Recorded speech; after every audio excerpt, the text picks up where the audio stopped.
Okay, so today I'm going to make a basic bolognese, and I use this for lasagna and for mince and spaghetti. Today I'm going to use it to make lasagna.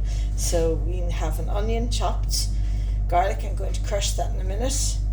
I'm going to use 140 grams of tomato puree, a tin of tomatoes and red wine, and a beef stock cube. Now, this thing is great. If you see one, get one. So you put your garlic down and you just roll it over it.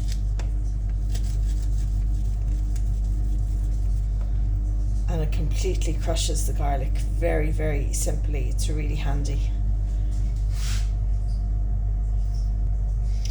So I'm going to use about a tablespoon of olive oil.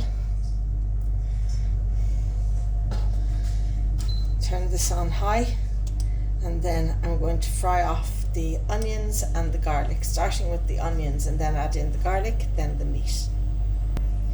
So adding in my onions first.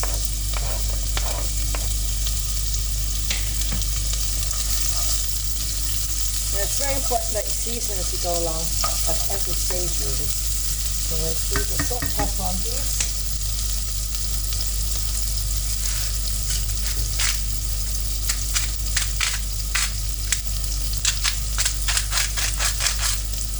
It's about half a teaspoon of ground sea salt. Similar with pepper, maybe a little bit less of both. Now as that's stirred in, you can see it's starting to cook, so I have it on a high heat. I'm going to add in my garlic. So I'll now finely minced. Give that a quick stir. And then it's time for the meat. Literally the garlic, you want it cooking for about 20 seconds, it'll start to burn.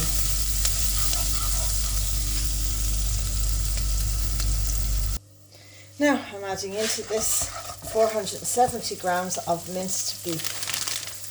And it's extra lean because the people in my house don't like fat.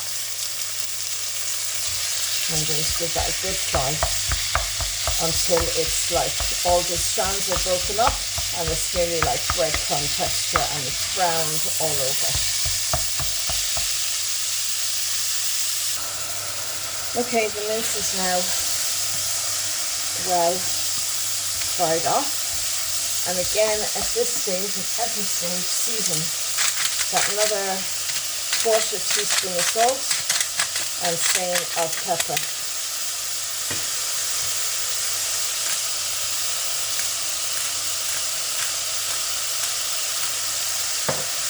Meat likes a lot of salt, and if you season it properly when you're cooking it, you shouldn't have to ever add salt to your dinner when it comes to the table.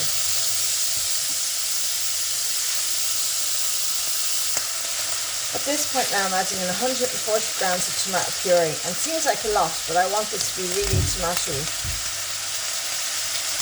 So it's basically this whole tube.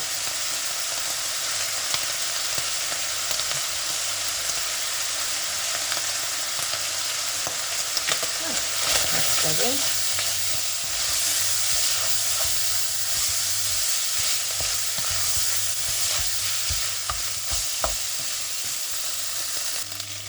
Now that's well mixed through. It's nice, taking on a nice red colour. At this point you want to deglaze the pot. I'm going to use about half a glass of red wine. And then just stir that in.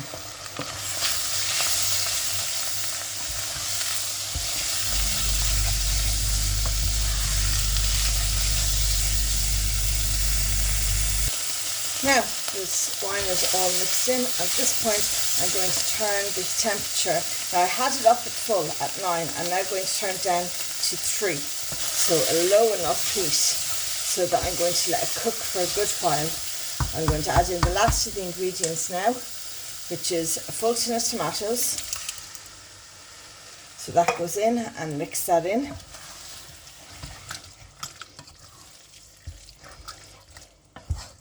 You can hear the change in the sound. It's not sizzling anymore. And that's what we want. We want it now to slowly cook for about, well, as long as you can give it really, but no less than 20 minutes to really develop the flavour of the tomatoes. Oxo cubes, right?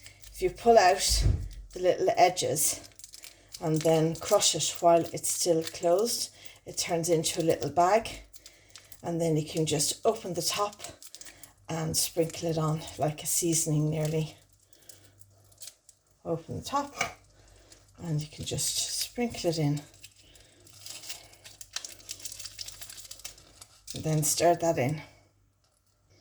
Now the last thing to put in before we let it cook out is not a tablespoon, a dessert spoon of sugar. Seems like a lot, but you need it to balance out the tomato puree and the red wine. Now later on I'll taste it and see, is it enough? Does it need extra sugar? Does it need extra seasoning? It's really important to taste your food, to adjust it if needs be to your own taste. Now we're just going to put the lid on that and let it cook away. Now, after about 20 minutes, there you have bolognese, ready to make spaghetti or lasagna.